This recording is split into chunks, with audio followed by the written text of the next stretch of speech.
በልቤ በልመሽው ያንቺማ ትዝታ በፀባይ ታንግድ ቢፈርደኝ ምናለ ዳኛ ተሰይሞ ቂመኛው ልቧማ አጠቃኝ አድሞ ቂመኛው ልቧማ አጠቃኝ አድሞ ጸብተራዱኛል ያላውቅም በሰው እኔስ ያንቺን ፍቅር ወደ ልካሰሰው ድረሽ ልቀበልሽ እጆችን ዘርግቼ አልካስ በዳኛ አንቺን ረትቼ አልካስ በዳኛ አንቺን ረትቼ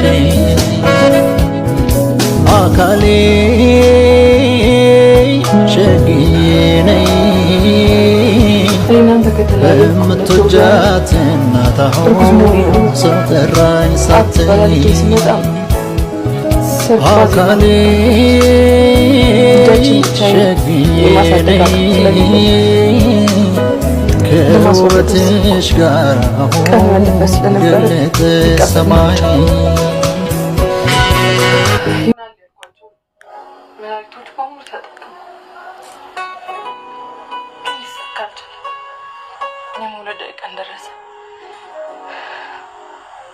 ተወለደች ግን ለማስወረድ በተጠቀምኳቸው መድኃኒቶች ምክንያት የአእምሮ እድገት ዝግበትና አይነ ስውር ሆና ተወለደች።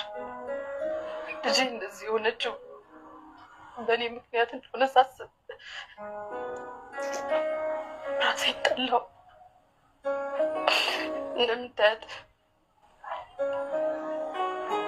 ያዙልኝ ብለህ ሰው ጋር የምታዋት ልጅ እንኳን አይደለች። ልጄን ለማዳን ብዙ ነገር አደረኩ፣ ግን አልቻልኩም።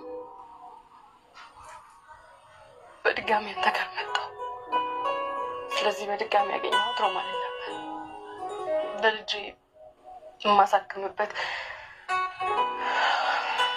50,000 ብር ልትሰጠኝ፣ በዛው ምትክ ደግሞ ሳንተን ለማግኘት ድጋሚ እንዳልመለስ ቃል አስገብታ አስፈረመችኝ። ልጄ ልትድን አልቻለችም። ስለዚህ ልጄ ከሰዎች ደብቄ ብቻዬን ለማሳደግ ወሰንኩ። ግን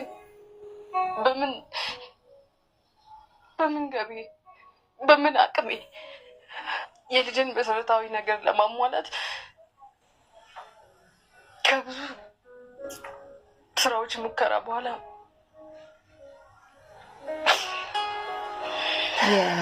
ራሴ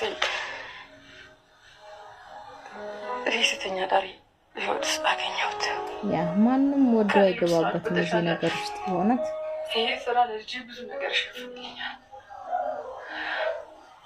በስራ ልጸጸት ራሴ እንግዲህ ልጄን እያኖርኩ ነው።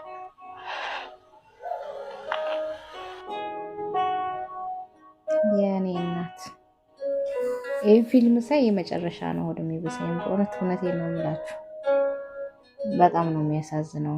ልጅ እናት ብላ ስንት ነገር ትሆናለች። እናት ማን እንደ እናት ለዘላለም ትኑር። የምር ካሰብኩት በላይ በድያቸዋል። ምን ያደርጋል ከረፈደ በኋላ